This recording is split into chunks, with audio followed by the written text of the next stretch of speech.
see you. So welcome to our second panel on water. And what I want to do is introduce our panelists in terms of distance most traveled to date. So Richard Howitt is actually from UC Davis and landed at DIA at 8:27 a.m. Richard, I would say, welcome to springtime in the Rockies. This is like the fourth storm in the last 3 weeks, and all of us who live here are absolutely ready for full-time spring. Richard's actually on the faculty at UC Davis. He's the chair of the Ag and Resource Economics Department. He's done a bunch of work, and this is how I know him, with their Center for Watershed Sciences on the Sacramento-San Joaquin Bay Delta. Those of you who live in Colorado might think that we have real water problems, and I would encourage you, if you think so, I would encourage you to look at some of Richard's work, including Envisioning Futures and another book called Comparing Futures for the Sacramento-San Joaquin Bay Delta. That system is at risk of losing about 50% of California's water due to one flood, one earthquake, one island collapse with enormous, tens of billions of dollars worth of damage to the California economy. And Richard's been a part of about 5 or 6 different interdisciplinary scientists working on solutions, and that's how I know him. So he's our first panelist. Next, in terms of distance traveled, is Chris Goemans. Chris was actually a part of my program called the Western Water Assessment at the University of Colorado for years. He was our prize student, and he now ditched us and went up to join CSU, where he is doing great things. And I won't talk about that, Chris, because you told me it would jinx you, but he's well on his process at CSU to be ensconced there permanently. And he's written extensively on water demands, water markets, climate change. Chuck Howe, you're going to come third in the distance traveled award here. Emeritus professor at CU for 30 years. More awards. Not emeritus for 30 years. Well, more awards than you can count. I'm older than you think. A Fulbright scholar, a lieutenant in the Navy one time. I was digging around your CV.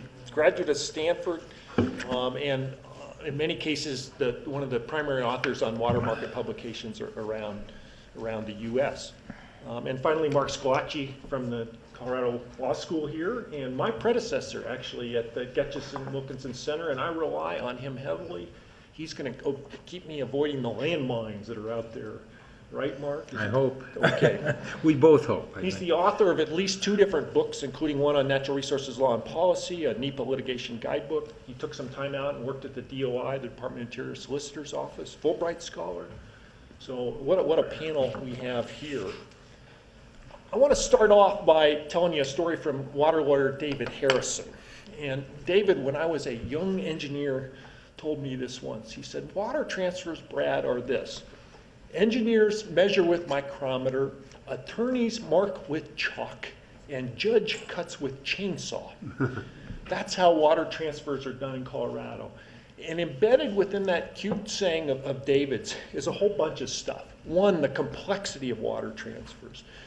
The transaction costs are immediately apparent. It speaks to the fact that we have an adjudication system in this state and a water engineer system in other states whenever you want to do a water transfer that adds to the complexity. And so I love that story, and I think it kind of sets the stage here for what we're going to talk about. I think you're going to hear, and I'll just preview this panel quickly, I think you're going to hear some of the following things. A fixed supply of water, a tangible good, large transaction costs. You're going to hear us talk about quantity and maybe a little bit quality too, which energy has quality aspects. I'm not so sure about spectrum. You're going to hear a lot of talk about externalities, third-party effects to other water users, but also non-water users. I think you're going to hear about public goods, ecosystem services. You might hear a little bit about historic allocation, this whole first in time, first in right. The need for information in these water markets, and it's really hard to get it. I think you're going to hear that. You're going to hear about the size of these markets, which can vary from really small to really big, depending on gravity and the earth. You may hear a little bit about the regulating entity, from states to, in some cases, municipalities. The Fed sometimes get involved. So that's my preview. And I'm going to actually open with Chris and ask him the same question that William Boyd said when he opened his panel. What's so distinctive about water markets? Are they too complicated? What makes water markets unique, Chris, from other aspects of markets? Well, I think one of the things that makes it unique is that we don't really have a good definition of what we mean by water markets. I mean, honestly, we can at least begin by starting to split that into two categories. We can talk about water rights markets, the sale of water rights and the permanent right to water. And we can talk about actual markets that transfer water. And often we just bundle those in together as if they're one thing. Or a lot of times in the literature, you see water markets, the term water bank, you see those used to describe a single common thing, but they're very different, right?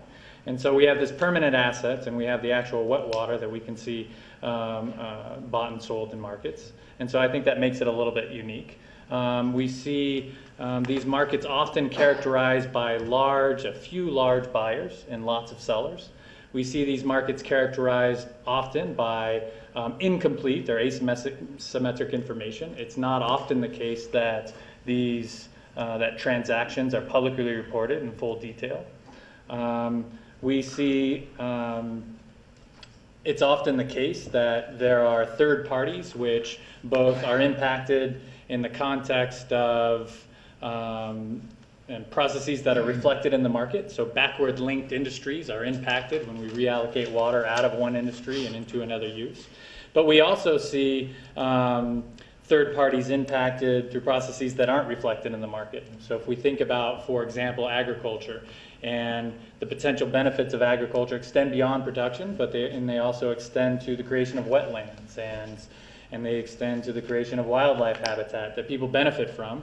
And those impacts that occur when we reallocate water out of agriculture aren't necessarily reflected in the transaction in the marketplace in any way.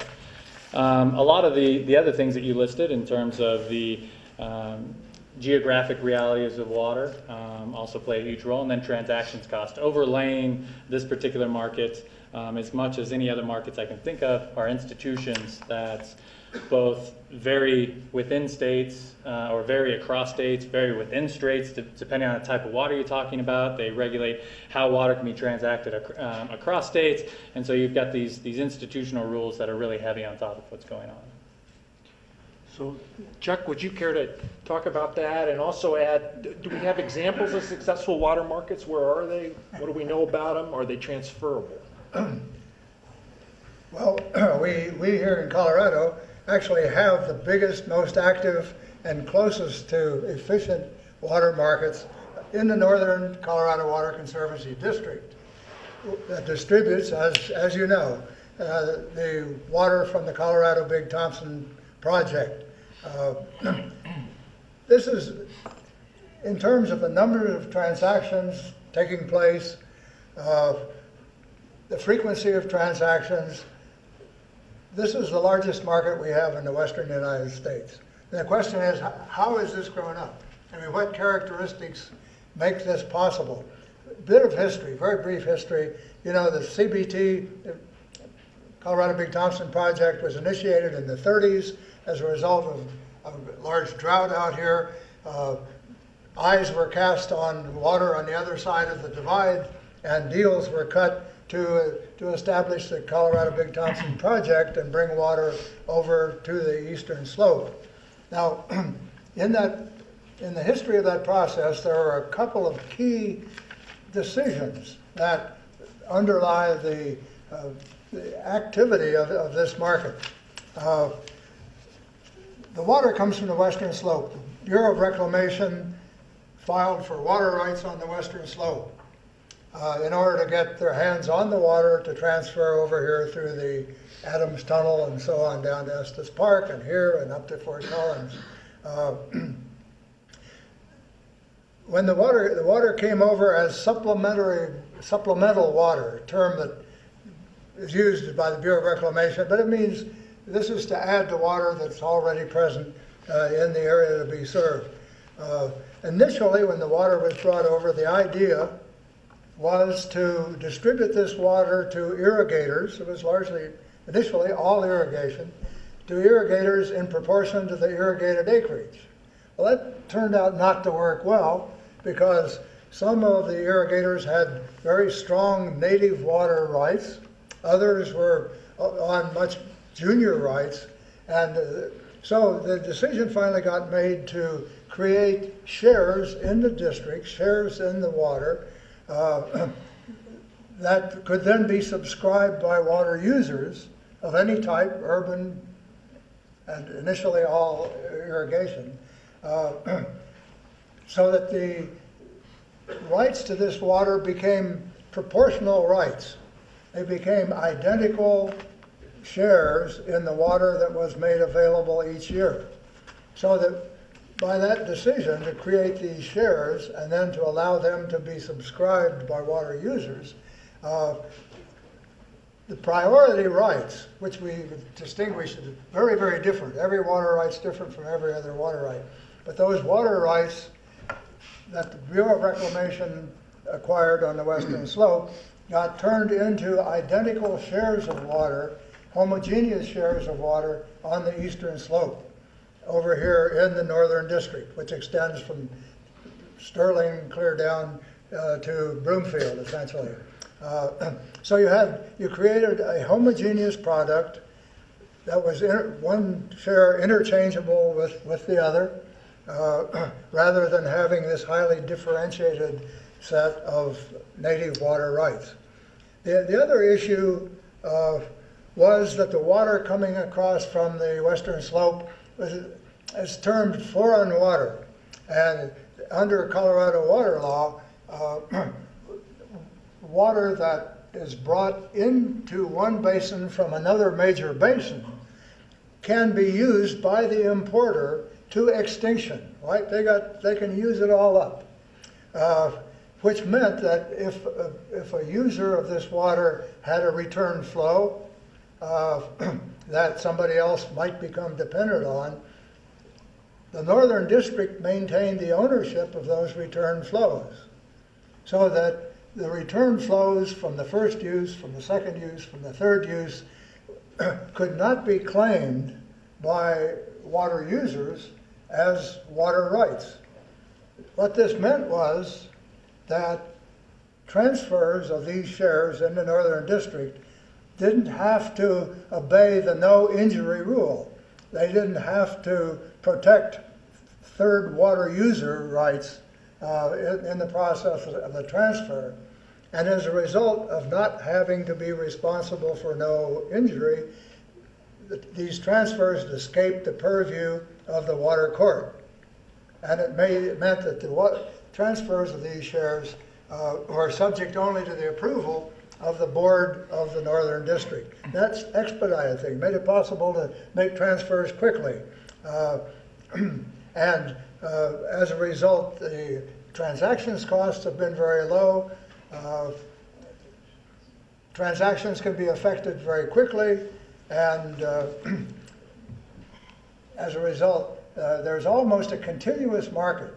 If some of the work that Chris participated in, Chris and I did a few years ago, if you look at the kinds of transactions that are taking place in these shares, there are typically a lot of small transactions because the transactions costs are low and people know that they can always go out and find some water for sale. So we have about as close an approach to a perfect water market in the Northern District as we could expect to find any place. I think I better call. But let me just follow up quickly. But that's one market in the West, and it's totally unique, right? There's no other example like the Northern District, which everyone likes to talk about. But it has these very unusual characteristics, right? Richard, you're shaking your head. Mark, you're kind of shaking your head down there. I mean, this is... I would argue that the characteristics are not unique. This foreign water bit, everybody says, well, you know, most water markets are not going to have access to interbasin water. In fact, the big interbasin transfers are all, the big transfers of water, the big chunks that move around are all interbasin transfers. So that it's not unique to have dependence on interbasin transfers. Well, one could look at, but I don't think there's anything all that unique about the Northern District market. Is it replicable anywhere else? I would think any place where you're dealing with, it's almost replicated in the Fry Arc project on the Arkansas. You have active markets, not to the same extent, but active markets of water in the Arkansas basin from the frying pan, The frying pan, Arkansas. so yet another transbasin diversion that It's has another something trans- similar. So, Right. so Richard, one of the reasons I wanted you here was to talk about what's going on in California and also any lessons about CBT, Colorado Big Thompson, or observations you might have on, is this unique or not? Can we replicate it somewhere else? I will, Chuck's talked about perfect water market. I'll talk about very imperfect water markets. Of course, I had this, I was writing this book and I went over to look at the California Energy ISO and was mesmerized by supply and demand intersecting with the electrons the whole time. So I thought, I'll come listen to this panel, the first panel, and I really know how to do the water equivalent of energy ISO. And? They rubbished it. And so I sat there for an hour, great interest, listening to all the criticisms, but I still think it's got some potential for water, because Chuck's point is like the dog that didn't bark. There's no externalities on Colorado Big Thompson, as Chuck pointed out. It's None that you're legally, none that you're legally legally acknowledged. obligated for. California should have a fantastic water market. Let me see, why should we have it? We have a tremendous gradient of value of water. We actually, the gradient runs approximately from about $30 to around $2,000. In some places in 2009, I measured that the financial gradient in value of water was about $10 a mile in an agricultural region. That I was sitting with one farmer who said he'd paid $550 per acre foot, that's just for wet water, for that year. And his cousin, who farmed 50 miles away, was paying 35. I said, well, talk to your cousin. He said, we talk a lot of things, but we can't talk about water. So we have an interconnected system. We have extremely strong economic gradients. We have predictable droughts that come. We have the majority of our demand, unlike energy, the majority of our demand, actually about 80% of it is in agriculture, which is really price elastic over a large range of values. So we have an elastic demand, unlike energy. That should work, and it could work. But we've had a static water market running at about 500,000 acre-feet per year for the last 6 years. In a major drought, 2007, 2009, it didn't respond at all as it did in previous droughts. And in a nutshell, the opposition, and there always will be opposition to any sort of water markets and trades, have been given so many additional institutions, and they've evolved their own institutions, such as local county ordinances to prevent the export of water out of a county, that they are able to kill any short-run transfers through a series of legal operations. Let me give you one example. There's a rice-growing district in the north called Glen-Calusa Irrigation District, and there's a very large group, Metropolitan Water District, the big gorilla on the block, in the south. And they set up a very nice option demand contract that they paid, I think it was $15 an acre foot a year for the option to divert water when a river index fell below a certain point. Sure enough, in 2009 it did. Boom. Down it went. And they said, please, can we have our water? We'll pay you, I think it was $135 an acre foot. They'd paid the option contract. They wanted to realize their option. And they were told, well, wait a minute. You can't divert that water because there's a very large snake who lives in the rice fields, and that snake is endangered, and it likes soft ground to make its houses in, and if you don't irrigate it, the giant garter snake will go out of business. Sorry, can't not have rice. You've got to grow the rice because of the snake. Okay, so they said, right, we have groundwater and surface water. We've been diverting surface water because it's cheaper than groundwater. I'll tell you what we'll do. We'll pump our groundwater, and the snake will be happy, and we'll fulfill our contract. And so they said, all right. And then somebody said, wait a minute, you're putting in temporary pumps. What's going to drive those pumps? And they said, diesel, of course. You know, they're temporary pumps. So they put in, but they said, the problem about diesel is you can't use diesel because it's to generate air pollution. And the farmers came back and said, excuse me, but we're already using diesel to pump a third of our water. And then the answer came back that diesel fumes that come from pumping exported water is air pollution. And diesel fumes for pumping water that's not exported is not air pollution. By that time, it was too late to do the contract. Okay, so what have we got? We've got, I mean, this was just a tale of tears. And because it was a contract that would have made everybody, including the snake, happy. But there will always be opposition. And one of the problems is that California has got such a myriad of externality, interchangeable externality laws, that all you have to do is to lock something up in motions for 3-4 months, and your window of opportunity to make a spot trade have gone. Net result, nearly all the trades, only 16% of the trades are between major contracted entities. All the rest of this $500,000 worth of trade, acre-feet of trades, is within institutional organizations, the state contractors, the federal contractors, the Bureau of Reclamation, and so on. And they are all within existing institutions. And so the markets, in a very micro basis, are working quite well between individuals. But in the areas where we have these massive financial gradients, we have been so much trouble to avoid the Australian problem of selling the environmental water that we've essentially put too many, and I find this as an environmentalist, too many restrictions in the way of markets. And so what Chuck says, of course, is the example. If you have the foreign water without any externalities hung on it, yes, that trades beautifully. And we've seen that in Australia and Chile, that really unencumbered, strictly separated water can trade very efficiently. In some cases, you have too many environmental costs, and in the other cases, you have too few environmental costs taken into account.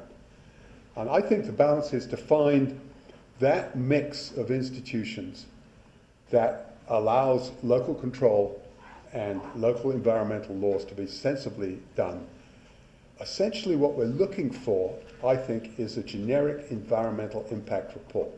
And that says that if you transfer water under these following conditions, then the presumption is of benefit, and you can go ahead and transfer it in a drought, and you can tie it to a river index, and we'll come back and argue about whether there was excessive externalities later. But you cannot stop the transfer from taking place if it meets these preordained and pre-tested standards. So that's my solution. And of course, I'd love to learn from the energy markets. And I'm sorry, guys, I don't think they're working very well. I thought they looked gorgeous when I went into the California ISO when they eventually let me in. It looked just like water to me, except it was working. Chris, you want to say something? I'm curious, maybe to set this up a little bit in terms of what do we mean by working. I know the two of you, because I've read lots of your stuff and I've sat in your classes, I know what you mean is by, in a water rights market, the security of that interest going to whoever values it the highest. Yeah. And in Colorado and in many states throughout the West, that's exactly what we see happening. Cities buying senior agricultural water rights. By that definition, seems to be working. In terms of a water market, we would think that during dry years, when cities are relatively short on supply, we'd see water flowing from agricultural to cities. We see that happening. In wet and normal years, we see it going the opposite way. We see that happening. In Colorado, within the CBT system and outside of it. So by that definition, water markets, water rights, and regular water markets seem to be working. That exception aside of what you just pointed out. I think there's a group of people in this room and throughout the West that would say that's exactly why water rights markets are failing, because they're taking water out of agriculture and we need to keep it there. And I think that's another unique thing about water.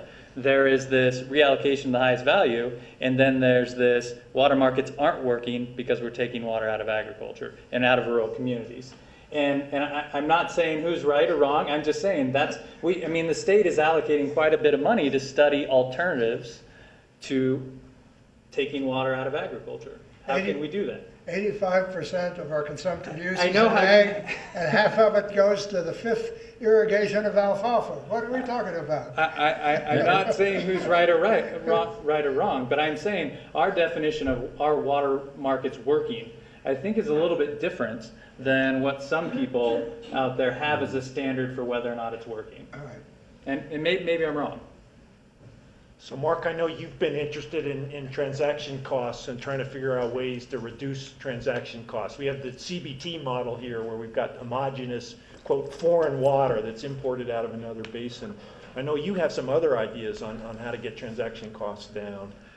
Yeah, so I'm tempted to just comment on what's already been Go said, ahead. but Whatever there, works. I'd like to get this other stuff in, and maybe we can come back around to the discussion. I find myself in the unusual position, especially as on a panel at the law school, I think being the only lawyer on the panel. So, so I think I'd like to sort of start with some legal observations, I guess, about the market and some ways maybe to think about this in terms of the law. So first of all, I agree to a point with what Chuck was saying about the special nature of CBT water. But I don't think it's so much because it's foreign water. And indeed, there are ways in which CBT water as foreign water is actually not treated like foreign water under the law because of basically some agreements that were made in the original compact that required that the water not be recaptured and actually be sent downstream to the farmers downstream. I don't want to get into any details on that, but just to note that that's not, I don't think that's the quintessential aspect of CBT water that makes it so easily marketable. It's rather something that is, I think, quite replicable, and that is the fact that it's stored water.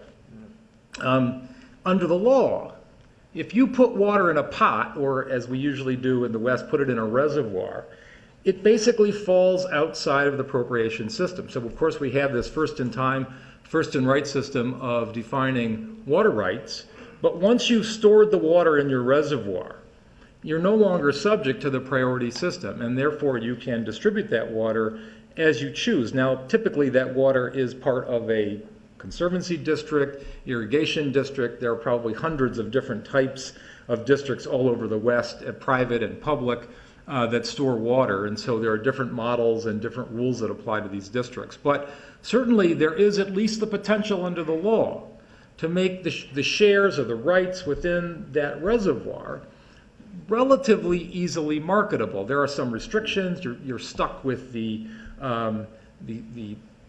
geographic boundaries of your district, but in the case of many districts, that's quite a large area. You're stuck with the uses for which the water was appropriated, but again, if you're in a big district like a conservancy district, those uses tend to be defined very broadly. So there really are lots of opportunities with stored water, whether it's foreign or not, I think, to replicate markets. And if you think about the other examples of water banks that have operated around the West, they are always in the context of stored water, with the exception of some groundwater basins like the Arizona Water Bank, which is somewhat like stored water. It's just underground instead of on the surface.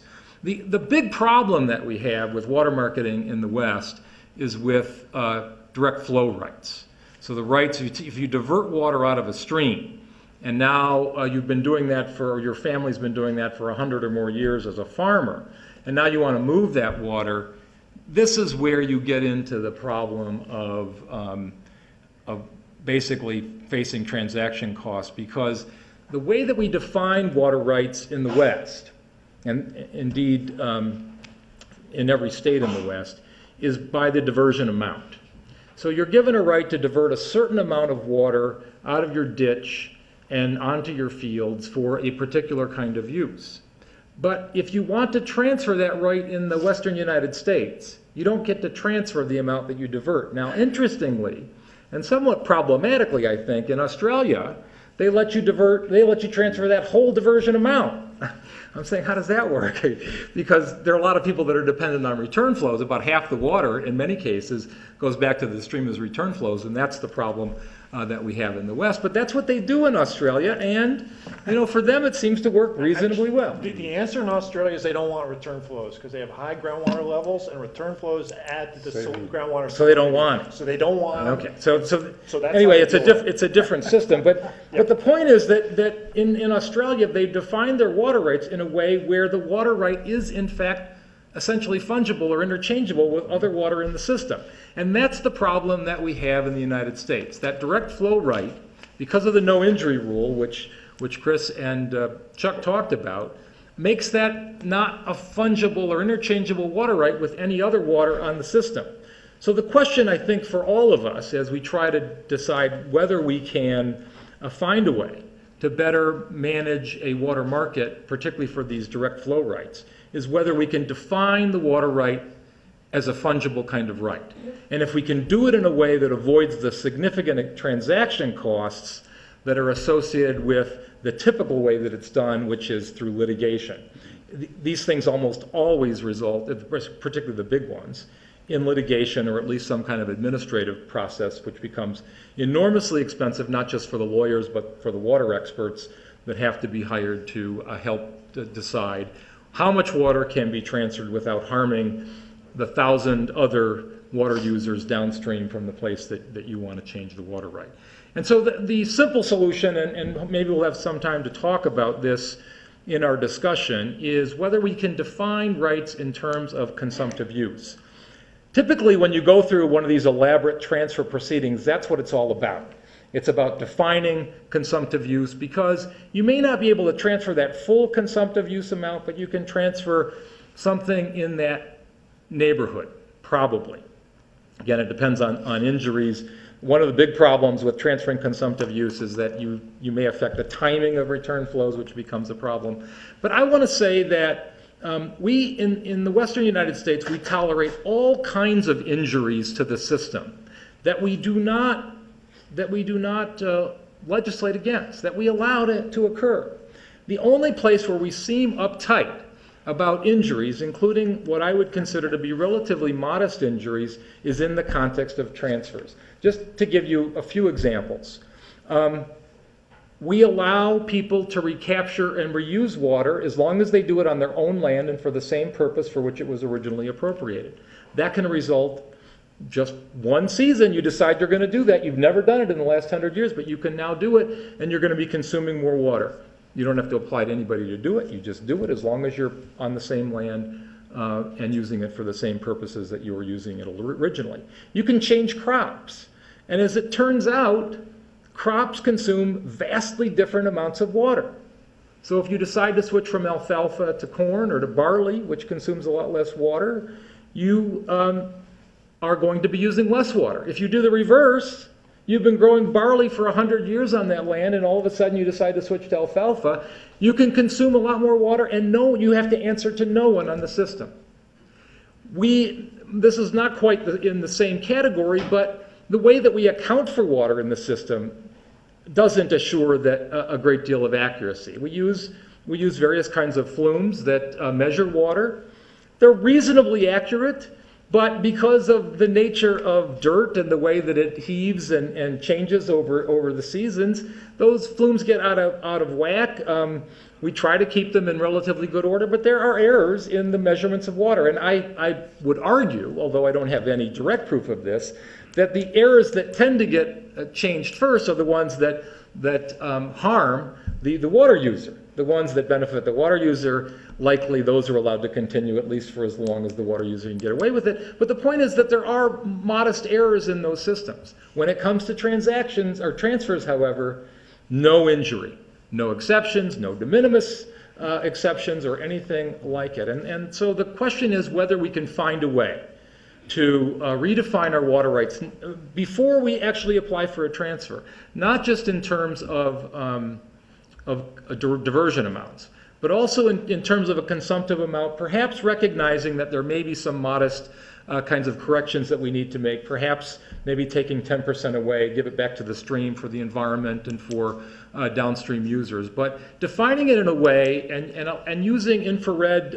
photographs and other mechanisms to, in a relatively easy way, determine consumptive use amounts, make determinations by the state engineer or some appropriate official, presumptively accurate. There'd still have to be some sort of process to make sure that major errors were corrected. But that would be a way, at least, that we could open up the markets. And one of the reasons I would say, just sort of going back to the earlier discussion, that the water market system doesn't work very well, is because the price of water, I think, is artificially high because we have artificially constrained markets. There's a lot of water that is simply not available for transfer because of the system that we have in place. Well, I think Chris's point about protecting farmers is important, if not for reasons of economics, but at least for political reasons. We know that for political reasons we're going to have to do something to protect farmers. But just as an example, just to show how we can protect farmers and provide more water, we could, if we were defining in terms of consumptive use, and we gave Chris water for growing alfalfa, he'd get a big allocation. Chris could then turn around and grow barley, use a lot less water, and sell, as long as his consumptive use right was defined, he could sell a part of his consumptive use right. And then it would be available to the system. He couldn't go back to alfalfa, but he could still farm. And so I think there are a lot of ways like this where we can open up water markets. Till now, I think we haven't done a very good job of it. And are you optimistic of this ever becoming reality? Mark?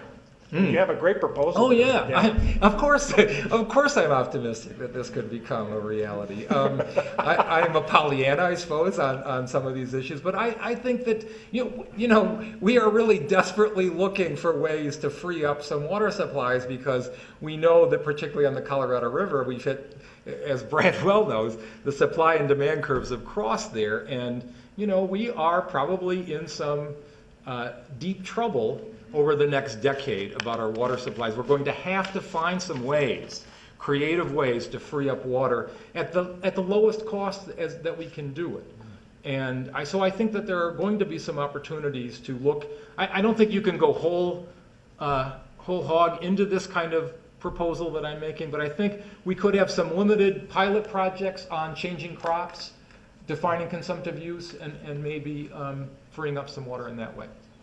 So I want to shift gears, but before I do, I want any follow-ups to Mark or any of the comments. Are any of you dying to make any follow-ups to anything that's been said here?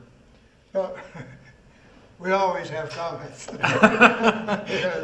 But there are areas in the law that conflict with efficient use of water, and I've talked a lot about that, and we've argued about it. Mark and I have.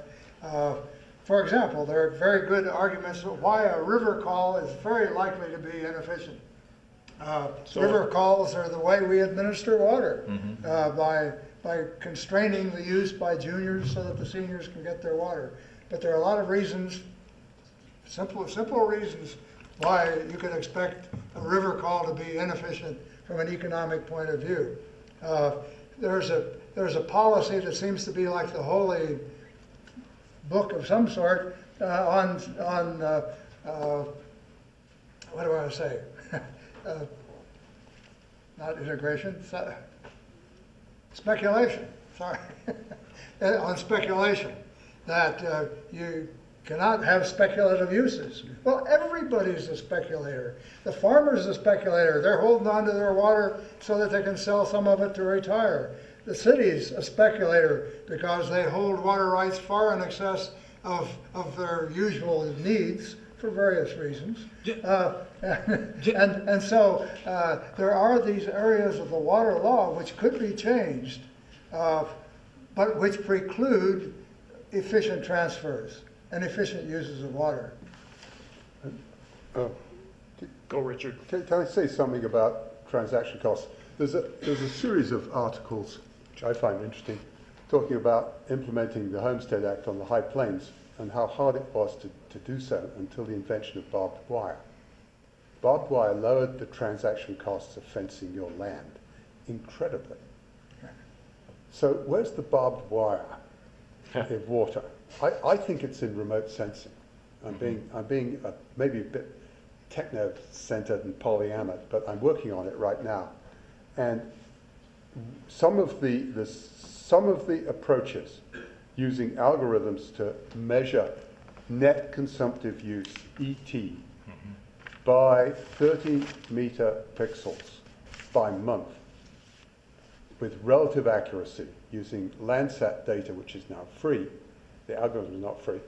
I think would be possibly the barbed wire that would allow us to define what Mark was saying, what Chuck was saying, and Chris was saying, the low-cost measurement of actual net use. And if we could do that, and if we could do that consistently, I think it would make a tremendous difference. But we do have things that approach that. Presumptive use, based on the history of water transfers in a given basin, have been allowed when transfers are applied for. In the Arkansas, it's been done frequently. So we do have a long-standing record that shows how much of the typical diversion has been consumptively used. But I think you're right. Yeah. There are some studies going on with regard to the acequias and this, about how they use their water, but looking at their productivity via remote sensing. Yeah, I wholly agree with that, and I agree with Richard's comments about the importance of getting reliable data. I mean, if we're going to go to some new system, people have to be able to trust that the data is accurate and that they're really getting the consumptive amount that they claim they should be getting with the smallest errors we can tolerate. I mean, we really have to figure out a way to do that, because that's I think important. I just want to also bolster something that Chuck said about the way that speculation can be problematic. There are a lot of cases in which cities will buy ranches with water rights with the intention of maybe trying to transfer those water rights 20 years or more down the road. It's just sort of their security that they're trying to gather. And what they almost instantly will do is increase the consumption of the water that they're using by growing the most water-intensive crops that they can over the longest season that they possibly can, because when you go to transfer that water, it's based on historic consumptive use. And if you can have a long enough history, and so, it's not that they need to be growing alfalfa on these city-owned ranches, but that's in their best financial interest, and that's crazy. I mean, that's not, we should allow the city to use less water, but somehow secure that water right. And if we define water rights in terms of consumptive use, I think we could figure out a better way to use that water efficiently. So one quick question, and then we're going to open it up to questions from the audience. And this is a bit of a flyer, but you heard from William's panel a bunch of terminology that you don't hear in water. I mean, you heard terminology like market design and capacity markets. Curiously, energy has no storage, right? And we do. You heard talk about wholesale versus retail markets. You heard talk about FERC issues and across state lines, which we haven't gotten to, Mark, and maybe we won't get to. But I'm just curious, one of my goals for this conference is to have people come out from one discipline having an insight or two from another discipline. And this is my flyer to you all. Is there an insight out of energy that's, oh man, that doesn't work at all, or that's an intriguing thought for water? I have one thought when I was listening to the discussion on capacity, that certainly in California, we have the capacity to move water is the really valuable thing. Storage, dams, that's nice, but if you can't get it there. And one of the problems we have is that the ability to move water is incorporated as one and the same thing as the contract to use water. And so the entities who are the wholesalers tend to be controlling the means of transfer. And you have this network of interconnected but completely different operated transfers. And I think if we could have a capacity market, and you could sell the capacity to move water, then that would really help a lot. You know, the Australians actually have talked about storage water rights, a market for storage rights, which is a little bit similar, although dissimilar. Yeah, but remember, the Australians have done lots of things right, but they did their environmental water was a disaster, and they didn't have storage rights. Yeah. And I was astounded when I found that out. In California, storage rights, of course you have storage rights. Now, you may be spilled because other people who have latter storage rights perhaps have priority in the capacity of the dam, but it's clearly priced, and it's an efficient market.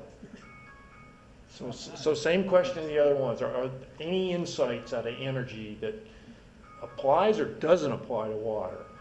I was really interested in hearing about the market power discussions. I think that's something that gets ignored, frankly, in water. I mean, we talk an awful lot about transactions costs and how we need to lower transactions costs, and from the perspective of transactions costs, we see water leaving agriculture and going to cities. I mean, it's a big part of how the state plans or is anticipating in Colorado the gap being met. And I don't know that transactions costs are changing the outcome in terms of the reallocation of water. What I do think is that market power and asymmetric information among the players in the market is impacting the outcomes in terms of the prices that are received, the lumpiness of the size of the transactions that happen. And I think that's something that we don't focus an awful lot on, either in the water rights market or in the water market spot or otherwise. You know, I'm not sure how much this came up directly in the discussion, but there was some discussion about transmission capacity and whether or not there's adequate transmission capacity. And one interesting insight, I think, from the energy world that we could take is the availability of the opportunities to wheel water.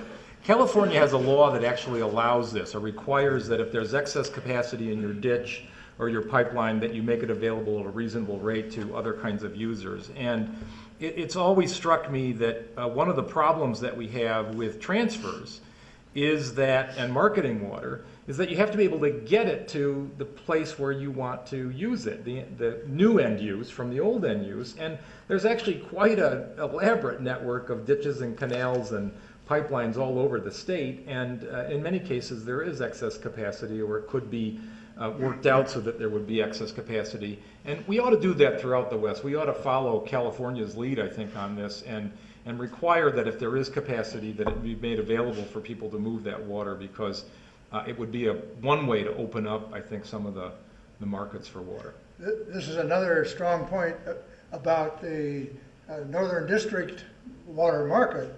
The Northern District has a great plumbing system. They have canals, pipelines. You can transfer from up by Sterling clear down to Broomfield and still find an avenue to transfer that water. So I think this is a critical point.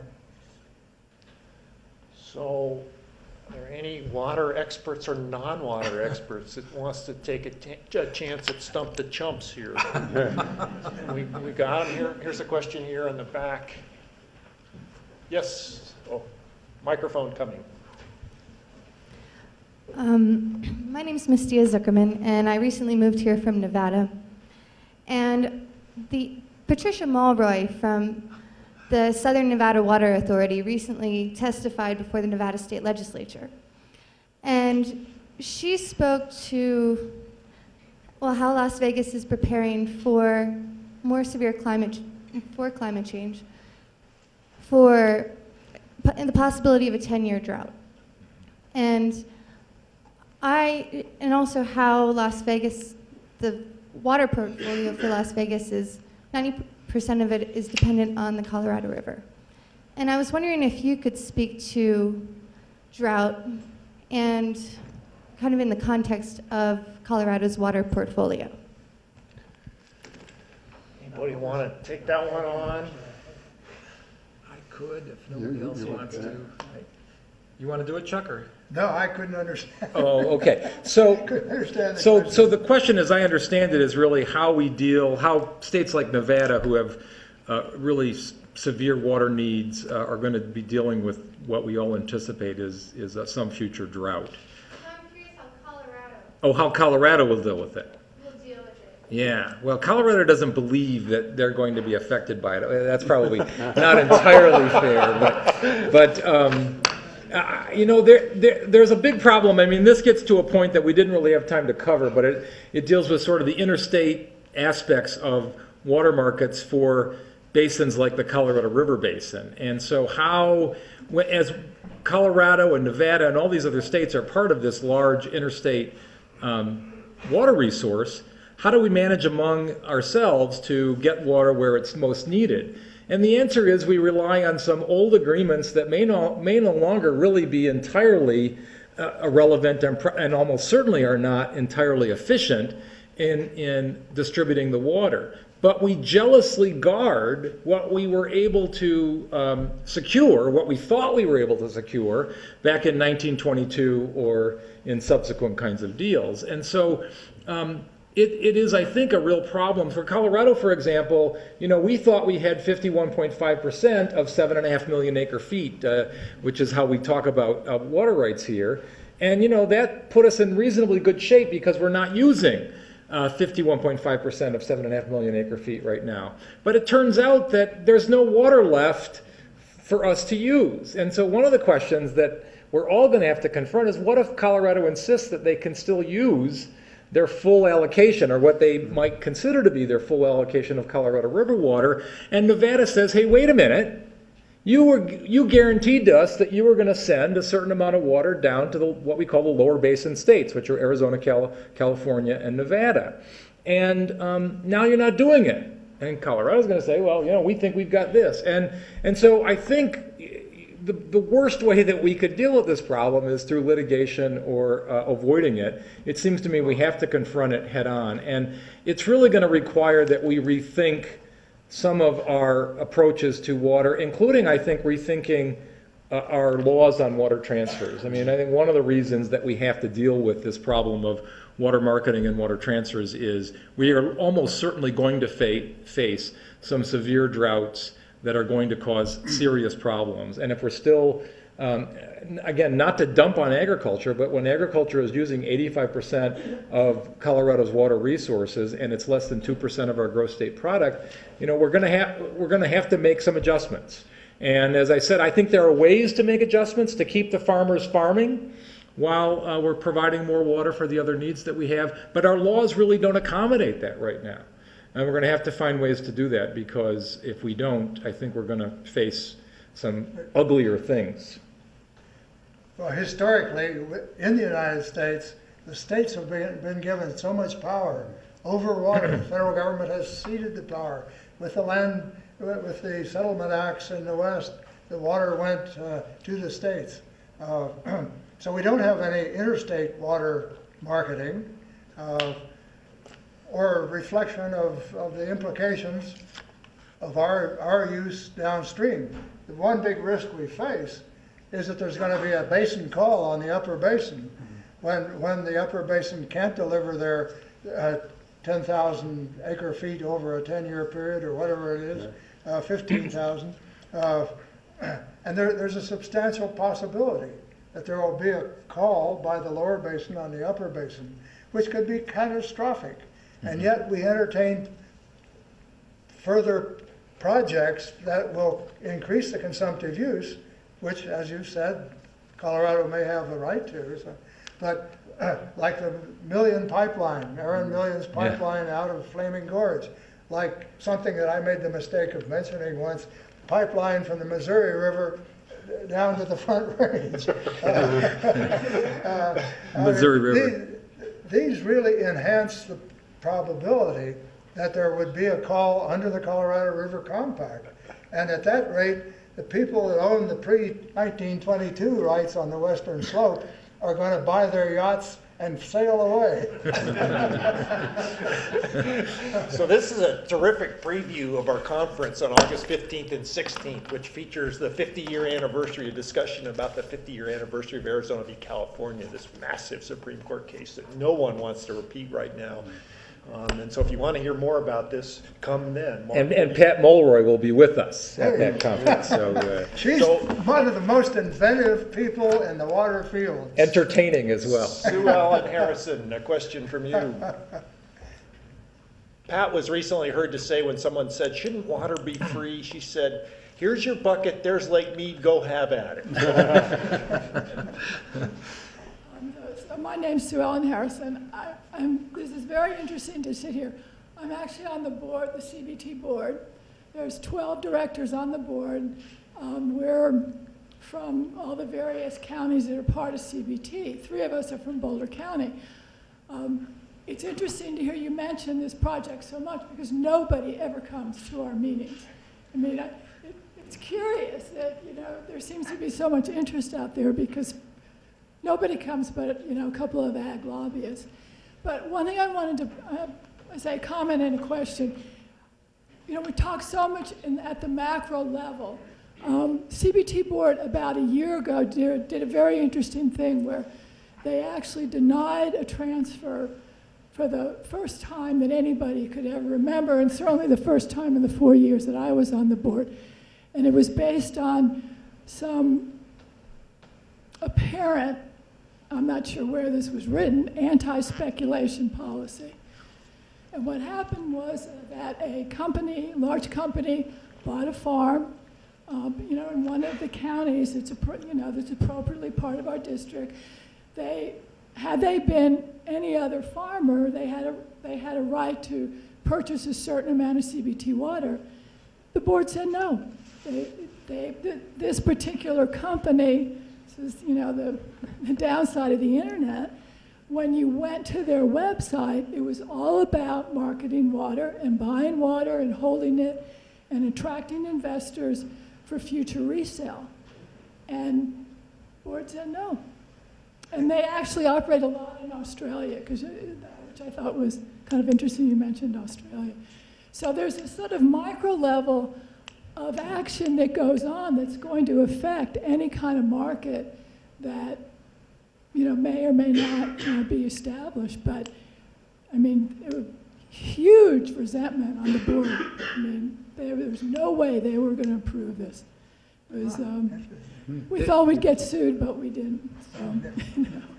So. Just an interesting point about that, which is that about maybe 10 years ago, the Colorado Supreme Court issued an opinion, a very strong anti-speculation decision. So it may be that the board or the Northern was reflecting the Supreme Court's decision in that case. I don't know, but that could very well have been. I think you give the board too much credit. The board is heavy agriculture representative. Right. I mean, I used to work for the city of Boulder, and I'm the only supposed, municipal representative on the board. It's, I mean, that's a whole nother problem. Yeah. But, so the question I have actually has nothing to do with CBT. I'm kind of curious, there wasn't really any mention of water quality issues, and particularly in terms of water quality requirements, particularly preservation of fish, drought, temperature being huge. And I'm just kind of curious how any of you see that, how that fits into, water marketing issues. Right, so we just canceled your break so we could answer this question. Yeah, a quick answer at all from Richard? I would interject, yes, extremely important, particularly temperature, which is changed, and also in-stream flow. Salinity to a lesser extent. We've had some transfers of groundwater denied because they claimed correctly, I think, that it would diminish the quality of the existing river water. So salinity, but particularly temperature for the fish and flow, because often transfers change both not only the place of use but the time of use, and that's really important for temperature and in-stream flow. But this goes back to this concept of defining a transferable water right as distinct from a use right.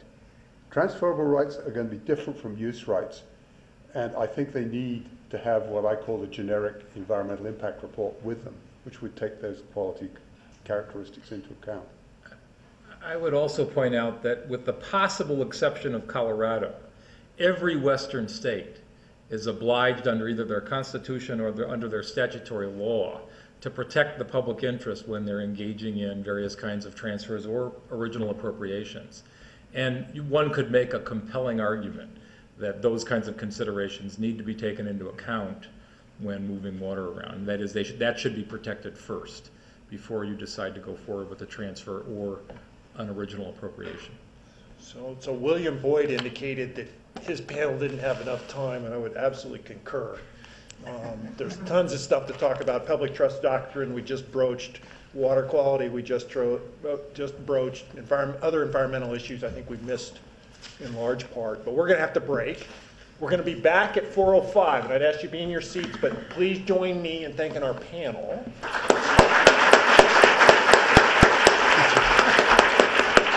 And I'll see you at 4:05. Prescription for a standard set of conditions that could be met. Yeah. Would make a lot of sense.